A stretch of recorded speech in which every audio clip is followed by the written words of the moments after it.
Continue to pour in online following the death of Kenyan TikToker Immaculate Irongo, popularly known as Maribel, who reportedly died by suicide after a long battle with bipolar disorder.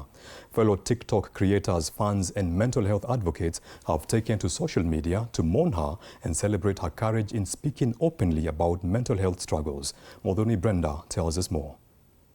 Her name was Immaculate Irongo, but to the thousands who followed her online, she was simply Maribel.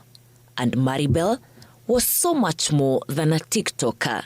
She was a creative force, sharp, funny, and refreshingly real. Maribel was also a proud fashionista, bold in her style choices and unapologetically herself. But perhaps Maribel's most courageous act was also her most personal one. When she opened up about her battle with bipolar disorder, she did so without any filters. To tell Maribel's story without speaking about bipolar disorder would be to tell it incompletely. Maribel was passionate about creating awareness around the condition and about stripping away the stigma. In her honor, we sat down with Dr. Adha, a psychologist, to better understand bipolar disorder. Bipolar is a mental disorder. Definitely, it's one of the mental disorders among the 350 mental disorders that are known today.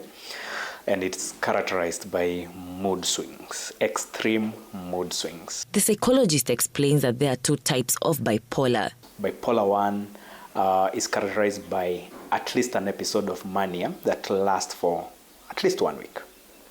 But with bipolar 2, it doesn't have a manic episode. It has what we call hypomania. Dr. Adha further explains that bipolar is a genetic condition that can be triggered by childhood trauma, financial problems, and chronic stress. A family history. There was someone with that kind of a gene. So you kind of inherit the gene, but that does not mean that you will wake up and you have bipolar in future. It only means that it will wait for other environments or things that can help it manifest.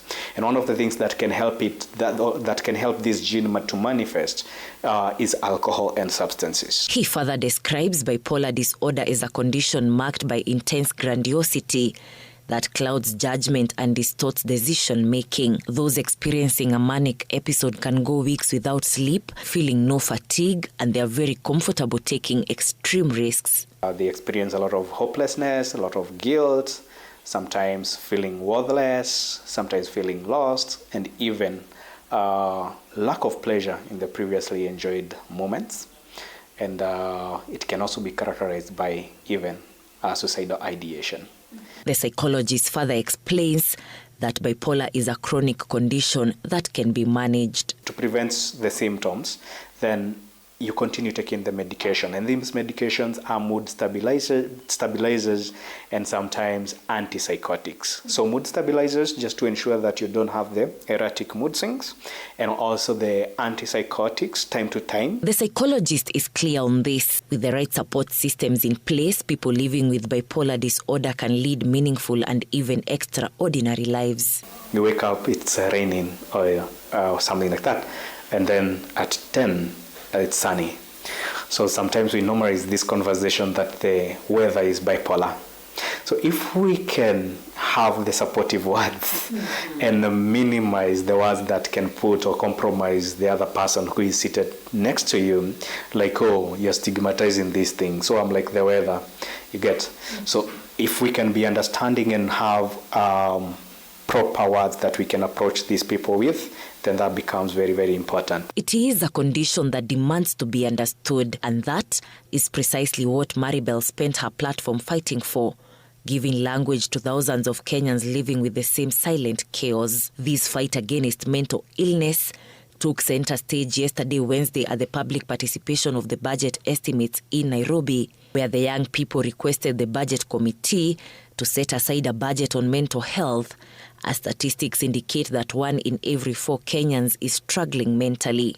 As the conversation on mental health gains momentum, experts are advising anyone experiencing emotional distress to speak to a trusted friend or seek professional support, while still reminding all of us as a society that nobody should suffer in silence. Modoni Brenda for TV 47.